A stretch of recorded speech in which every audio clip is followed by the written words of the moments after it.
This is an installation of a dimmer switch. We have the source.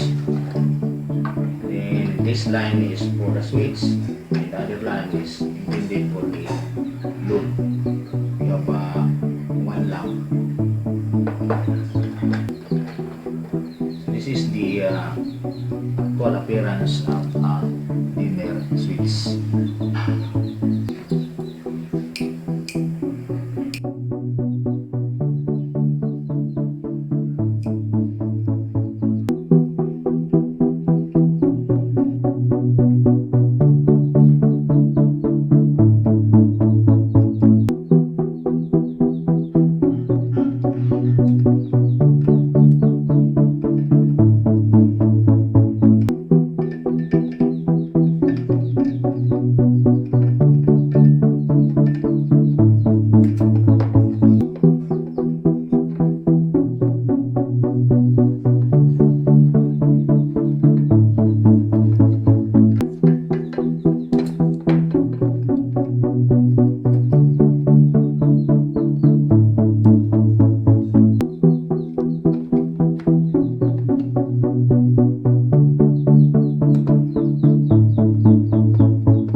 this circuit. First is you should have to turn on the main circuit breaker, then turn on the dimmer switch.